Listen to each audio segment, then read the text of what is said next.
Assalamualaikum warahmatullahi wabarakatuh. Bismillah, alhamdulillah, wassalatu wassalam ala rasulillah, wa ala alihi wa sahbihi wa mawala. Asyhadu an la ilaha illallah wa asyhadu anna muhammadan abduhu wa rasuluh. Allahumma salli ala sayyidina Muhammad wa ala ali sayyidina Muhammad, amma ba'd. Anak-anakku sekalian yang Bapak banggakan, alhamdulillah kita bisa bertemu kembali di dalam pembelajaran pendidikan agama Islam dan budi pekerti. Gimana kabarnya anak-anak? Mudah-mudahan senantiasa diberikan kesehatan oleh Allah Subhanahu wa Ta'ala. Insya Allah pada materi kali ini kita akan membahas mengenai penyelenggaraan jenazah.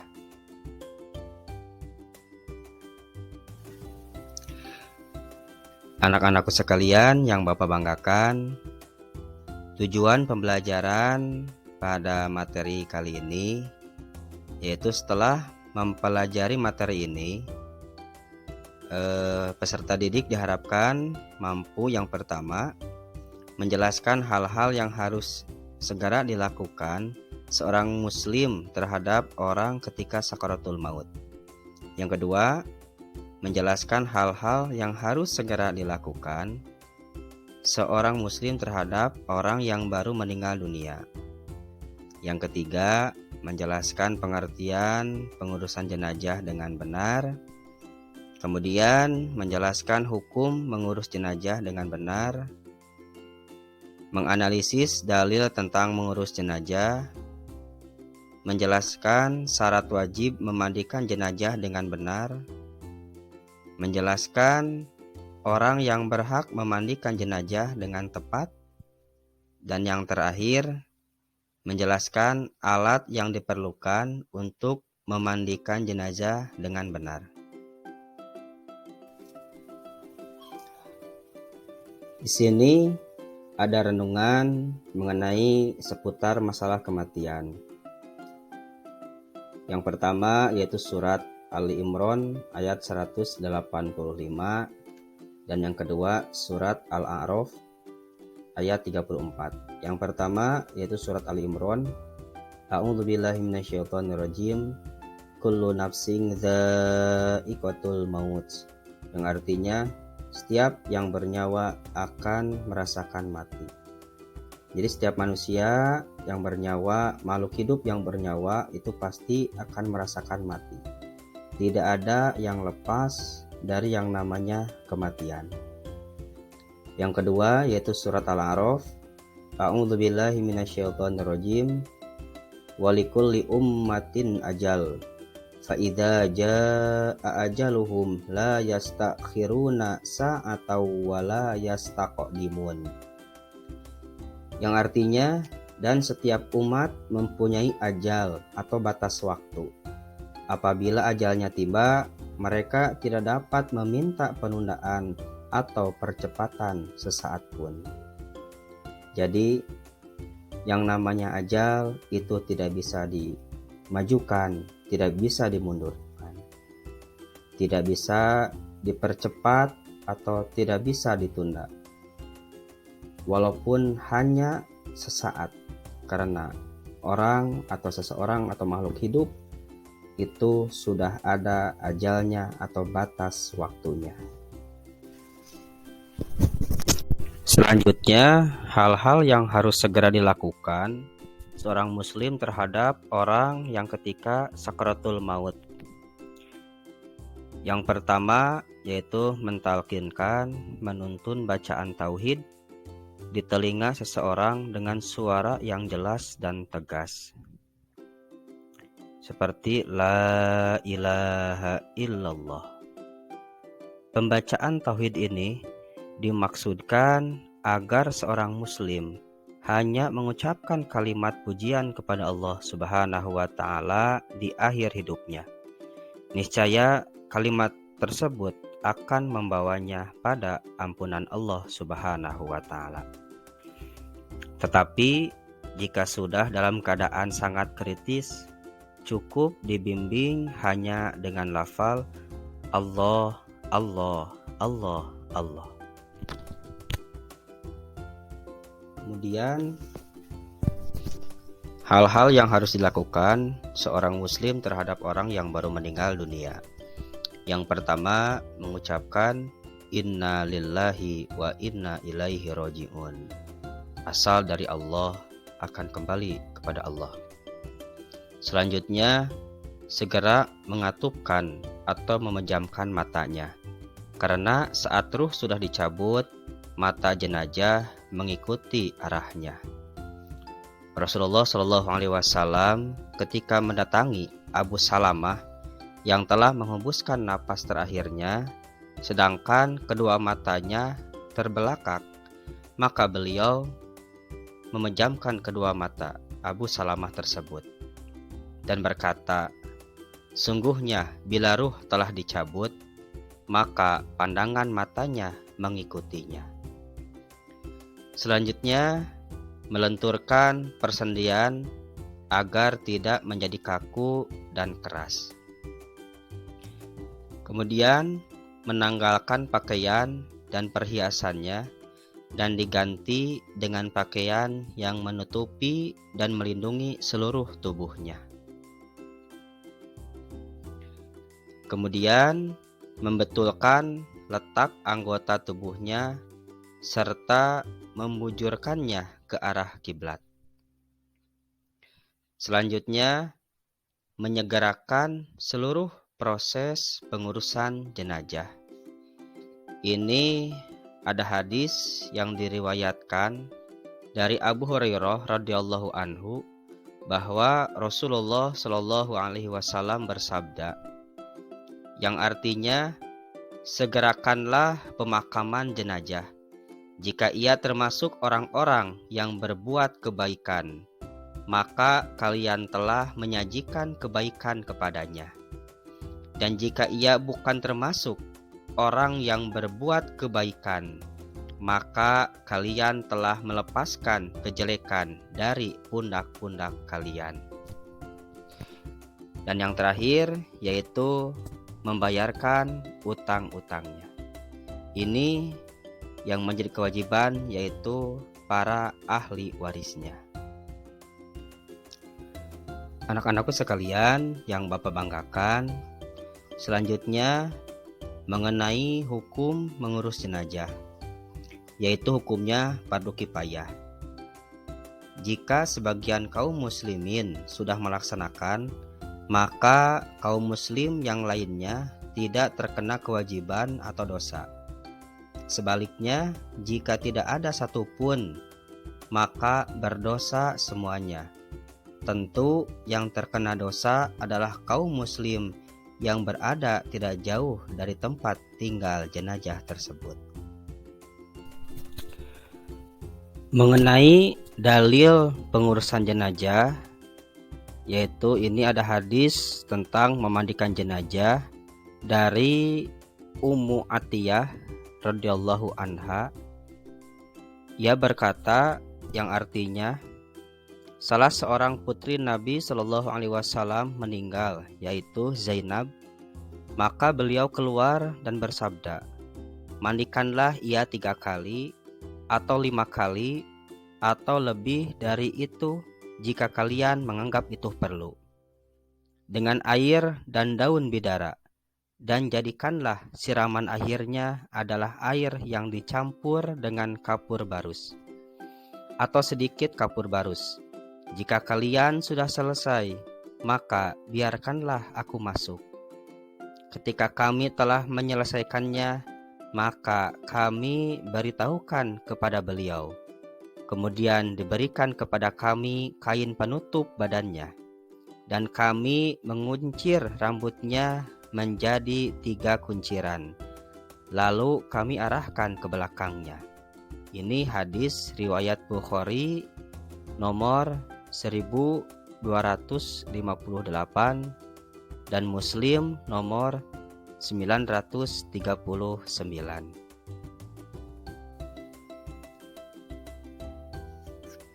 Selanjutnya yaitu syarat wajib memandikan jenazah. Yang pertama tentu harus beragama Islam. Yang kedua, didapati tubuhnya walaupun hanya sebagian. Hal ini terjadi pada jenazah yang biasanya mengalami kecelakaan, baik itu kecelakaan di darat, di udara, maupun kecelakaan di laut. Kemudian, jika ada lukanya, bersihkan terlebih dahulu. Itu pun jika memungkinkan. Dan yang terakhir, bukan karena mati syahid atau mati dalam peperangan membela agama Allah. Ini menurut Syekh Sulaiman Ahmad Yahya Al-Faiti dalam ringkasan fikih sunnah, yaitu muslim yang meninggal dalam keadaan syahid di tangan orang kafir ketika berperang di jalan Allah Subhanahu wa taala, maka jenazahnya tidak wajib dimandikan. Sekalipun jenazah syahid tersebut dalam keadaan junub sesuai dengan sabda Nabi Muhammad SAW, yang artinya jangan kalian memandikan mereka orang yang mati syahid dalam jihad, karena setiap luka dan setiap darah akan mengeluarkan minyak beraroma kasturi nanti di hari kiamat. Hadis riwayat Ahmad. Selanjutnya, orang yang berhak memandikan jenazah.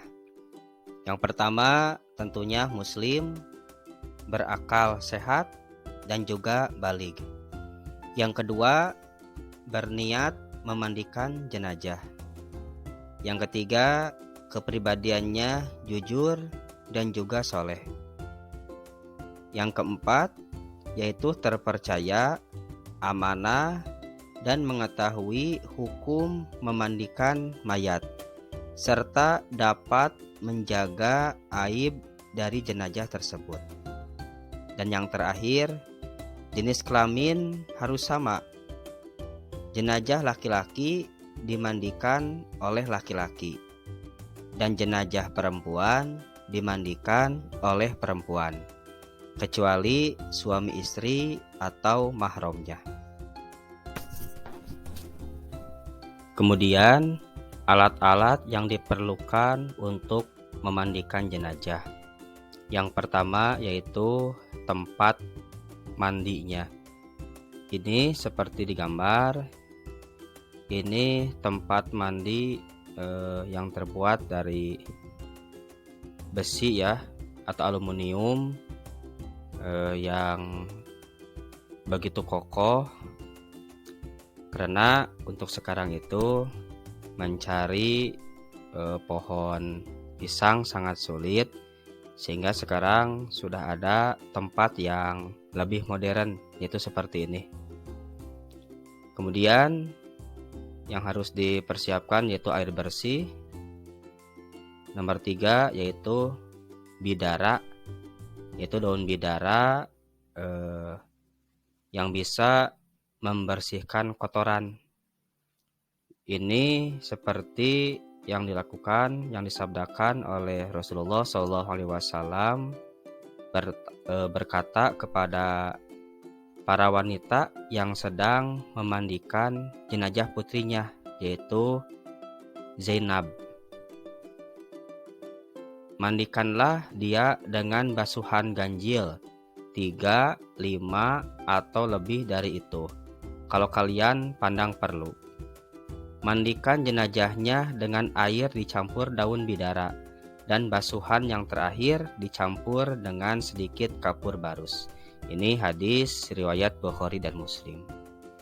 Kemudian yang harus dipersiapkan juga sabun mandi, sarung tangan, sedikit kapas, dan juga yang terakhir air kapur barus. Dan yang terakhir yaitu di pertemuan pertama ini yaitu membahas cara memandikan jenazah. Yang pertama, jenazah dibaringkan di balai atau tempat lain yang memiliki standar. Hindari terkena hujan, sinar matahari, dan juga harus tertutup. Tidak terlihat kecuali oleh orang yang memandikan dan juga oleh mahramnya.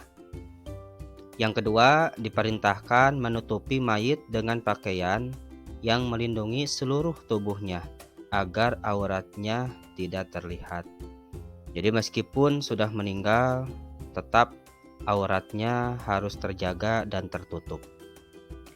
Yang ketiga, pihak yang memandikan memakai sarung tangan, pelindung diri, ya, untuk meminimalisir dan melindungi bagi pihak yang akan memandikan.